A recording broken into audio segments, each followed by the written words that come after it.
All right, there we go. So I'm going to start off the show with some notes that I wrote. I was in a bit of a flow state coming out of my little workout and my meditation, my little reading session, and had the inspiration for this episode on the way to work today, but then it really came to a point of clarity after I got done doing all that stuff. As you can imagine, sometimes things do. So this is what I wrote. I think it's going to set the stage real well. I'll read it to you now. We're returning to a place where word of mouth matters. It's scalable, and it's an opportunity to disrupt any market while staying on budget. Spokespeople have always been effective.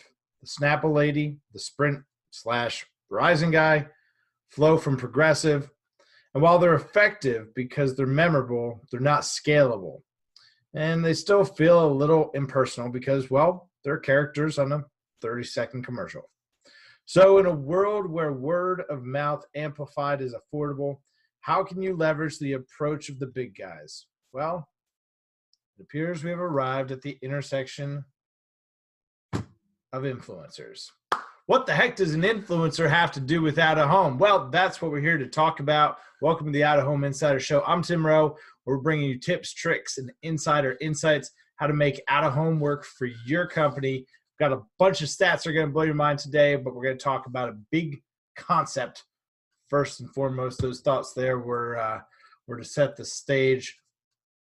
Word of mouth, spokespeople, scalability. We've got access to things today that allow us to play a really heads-up, smart type of advertising scheme, if you will. So I'm going to take you through some statistics, some thoughts there. I want to start with a story. This weekend, I was asked to speak on a panel to some really awesome college students who are part of an organization called Enactus. If any of y'all are familiar with Enactus, they do a bunch of great work. For the students in the program, it's specifically geared towards more of a business-minded student. And the entire premise of the program is to take entrepreneurial action and act to help the communities in a social capacity. So I was there. It's a program I've been involved with since I was in college. And I was talking to one of the girls on the team from my alma mater. And we started talking about a client of mine very indirectly. And I said, oh, hey, have you been there yet? And it was the restaurant, food hall place. I said, have you been there yet? And she goes, no, I haven't, but I've been dying to go. I said, well, how'd you hear about it? Do you know someone that's been? Her answer, and I wish I could have had a damn tape recorder right there. She goes, no, I see it I see it on the billboard on my way to class every day. Ah! So here's this 21-year-old college student, very proactive, and she's shouting out of home. But here's why all that matters. Here's why the premise, the setup matters. Here's why that story matters. American millennials, and we're sort of using a little bit of a generality here. Millennials typically born 81 to 84, and then you've got like Gen Z, Gen Y right behind it. So I'm going to use millennials a little bit liberally here to talk about anyone born between 1981 and 1997. So let's cover that with millennials. Work with me here. But that age range represents $200 billion in annual buying power. Millennials, again, that all-encompassing, that makes up almost half of the consumer of the consumption, and they're the most influential consumers. Got a lot of sway, right? They've got a lot of influence. We hear about it all the time on social media and the news. They're looking for very socially proactive companies and brands to align themselves with. Half of millennials actively block ads online. Just this year, over 33% of television consumers will have canceled traditional pay TV, and now over 90% of the U.S. population listens to streaming radio in some capacity. So how do you reach an incredibly important part of the market in terms of buying power and population? How do you reach them when they're actively saying, I want to block your ads and I will pay money to get out of the way of them on traditional television and traditional radio. So how do you reach somebody who doesn't want to be reached but has what you want, which is their buying power? Well, good place to start is right here. Inspire them. 71% of those people expect brands to inspire them. Well, what the hell does that look like? How do I make widgets? How do I inspire people? We'll talk about that. We'll get there in a second. 65% of those people expect brands to support a life ambition. So wait a second. You're supposed to offer a brand that inspires them and also support a life ambition. What the hell? And 78% of brands expect to bring some sort of social change. Now, it sounds like a big daunting thing. Fact of the matter is you're probably already doing all of those things in a way. And it's just a matter of shaping and telling the story. And that's where influencers come into play. What's an influencer? An influencer is anybody that has access to an audience that you would like to get in front of. They have the trust of that audience, and that audience could be anything. You know what? Let's just take a live example here. Let's see. Let's look for a brewery in Charlotte. So I'm going to be bringing a couple things up on my screen here. Breweries in Charlotte, the Old Mecklenburg Brewery in Charlotte. That looks like a good one to start off with. So all I'm doing, if I was the Old Mecklenburg Brewery or whoever you are, whatever business you're with, there's lots of tools out there. There's a few platforms that you can just simply pay a subscription to or pay on a per influencer basis. A bunch of different models out there, but there's entire platforms that manage this whole thing for you. But what I'm looking for real quick is just if there's going to be a link to their social media. There's not. So I'm not going to go crazy. But it's just the old-fashioned way. The old-fashioned way, go right to Instagram and start looking for some of the hashtags that have to do with your business. So in this case, I'm going to look for craft brewery, hashtag craft brewery. And now let's just pretend that I'm a brewery and I'm looking for somebody to promote my beer. I know that if I can get it in front of these people that really love IPAs, that I could sell a whole bunch of them. So I'm going to go through the Instagram page for that hashtag, and I'm going to start looking at posts and who has posts with really high engagement, and are they individual people? Are they brands? Who are they? So let me look at hashtags that are relevant to my business. Let me try to find that person local to me who has the influence with that audience. When I was still strictly automotive focused, one of the ideas that I had and presented a couple of dealers with, just looking for one to jump, just looking for one to bite at it. Let's say you are a Toyota store and you know that the Highlander does really well with women 35 to 44 who have a household income of over 100,000. You sort of have a broad picture, and there's obviously tons of more data. We can get super granular about that, but generally that's about who my audience is. It's that more affluent, super active mom within my community. Well, just start looking for super active moms in your community on social media. Could you for $400, $500 a month, could you put that local yoga super fit mom who has a full-time career and is raising 3 kids with an awesome family? Could you approach that person and say, hey, I'd like to give you a Toyota Highlander that you don't have to pay for. It's going to cost you, Mr. Dealer, $400 or $500 or however all that stuff works. But I'm going to give you a Toyota Highlander, and all I'm asking you to do is 3 times a week, I just want you to post some sort of picture throughout the course of your day, whether it's getting groceries, whether it's unloading the kids at soccer practice. Take a picture, and if you could, just use these hashtags, make sure that it's disclaimed as a paid post or whatever. How much influence could you buy? She's got 10,000 people, and 3,500 of them that follow her are super loyal, and 1,700 of them all live within 20 miles.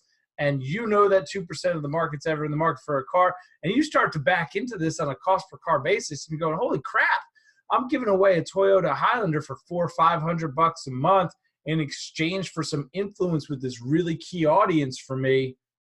and I'm selling 2, 3, 4, 5 cars, and I've got something cool to talk about. I've got something that uniquely makes me different. And then maybe you find that influence for each vehicle or each of, the particular verticals in whatever space that you're in. Find those core key influencers in the markets that truly drive the change for your business. And there's all sorts of different ways that you can work with an influencer, and all sorts of different financial arrangements that you can work out, because, we all have different needs and wants and whatever. The really cool part is at the local level, there's a lot of people that don't even realize they're influencers, or they haven't found a way to monetize their local influence, which presents a huge opportunity for you as the local business owner, where you can give somebody an opportunity to turn what they're doing into something that helps you grow your business and ultimately affords them some additional financial freedom. So how do you take all that? What the hell does it have to do with Out of Home? This is what it has to do with Out of Home. There's no bigger, listen, we can place ads on these things. Don't mind, I've got the prototypical cracked iPhone screen here thing going on. But we pay $10, $12, $20 cost per thousands for an ad that makes up, this much of this space here. I could put you up on a billboard and make you 14 foot tall and 48 foot wide, and all of a sudden you are larger than life. You want the fastest way to legitimize any person, product, offer, influencer. You want a quick way to legitimize them, put them up on a big old billboard. So that's the idea here. What type of business are you in? Who are the people that have influence with the core audiences that you would directly like to impact? The core audiences that I told you earlier are looking for you to drive that social impact, give them something to be excited and inspired about, and be given back to the, to social change, if you will. If you can do that, if you can identify who those people are that have the influence with the audience that you want, again, this is an audience with a ton, $200 billion worth of buying power that doesn't want to be advertised to. They don't want to be marketed to. That's super tough. So how can we do it? It's with influencers. What would I do if I had an influencer in my stable, in my campaign? I would be putting them up on all my digital networks. So I would say take that path, go the influencer path, find a package of something that makes sense for you. I think you'd find it's going to be more affordable than you probably thought it would be. And then create a ton of excitement around it. Put them up on that 14 by 48 digital network all over your area, but don't just do it on any old random unit that your local outdoor operator says you should do. Make sure that they are partnered with a premium, world-class, super top-notch data partner. There's some really great companies out there, and they are using this stuff, mobile device ID data, to tell us which outdoor locations index the highest against our target audience. How powerful is that? So again, I'm a local brewery and I'm trying to reach people that are interested in a particular type of beer. Well, I can go in and I can look for people that are interested in a particular type of beer. And then I can say, this is the network best designed to get in front of those types of people. And here's by how much. This unit gets 100,000 impressions a week, and 32% of those impressions are on target with people interested in the types of beer that you have to offer. You've got your influencer up there and you're using digital the right way. So what is the right way? Well, let's talk about attention spans. There's often a lot of criticism or conversation around how long should a rotation in a digital out-of-home display be, and they vary by operator. For the most part, about 8 seconds is the standard, what we call flip, and there's anywhere from 6 to 8 advertisers in a rotation. That means throughout the course of the day, you're getting hundreds, if not thousands, of spots or little commercials throughout the day. And it's perfect. It's absolutely perfect, because that same that's all, folks. Stick with me. That same millennial audience has a super short time span, attention time span. Now that's sort of the good thing that's working to our advantage, and also the downfall of the small screen consumption of media and the way that we interact with the world. But the average millennial attention span, depending who you ask, it's between 8 and 12 seconds, which just happens to coincide with the flip of a digital billboard.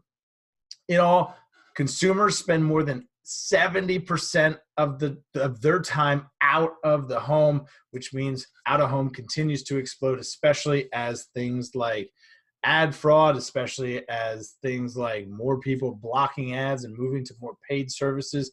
Out of home is becoming a more and more important part. It's a great way to leverage a traditional influencer program while getting around some of the firewalls of digital advertising and taking a really larger than life look at being able to do a campaign like that. So how are some of the ways to best use a digital out of home campaign?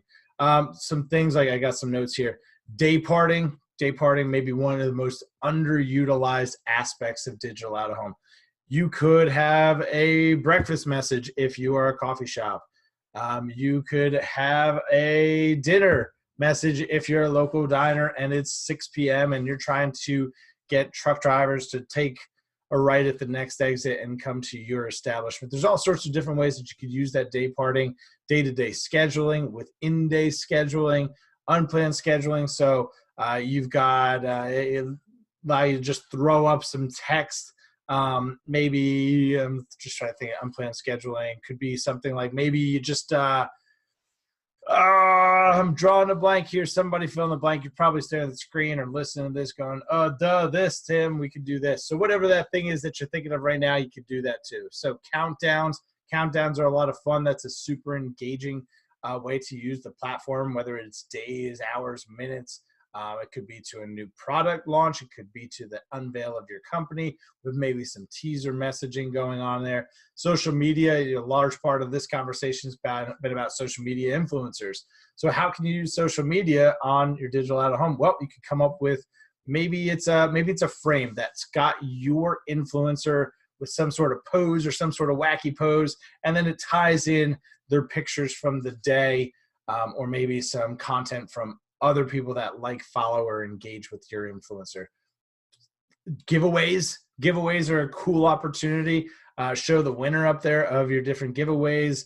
Car dealerships, take pictures of your customers when you're delivering cars on a Saturday. You're just live streaming all day. Here's all the customers that we've helped today get new cars. Score display, super cool. I think this is a great opportunity. Sponsor local sports team, collegiate team, professional team, and just display the score. So as people are driving around, they're wondering what the heck the score is. Hey, today's score is brought to you by Tim's Toyota. Traffic, love this one. Traffic updates. As much as we don't like traffic and as much as we try to avoid traffic, sometimes we're stuck in it and we're wondering how long it's going to be. The Department of Transportation does a great job of letting us know things like that. But it's a great advertising opportunity. You see it on TV, you see it on radio all the time, sponsoring the traffic update or some weather-related triggers. So those weather triggers could be a weather-type update thing, or it could be, hey, it's getting really hot and I'm an HVAC service company. Just drawing a blank. It's late. It's like 9:30 or something like that.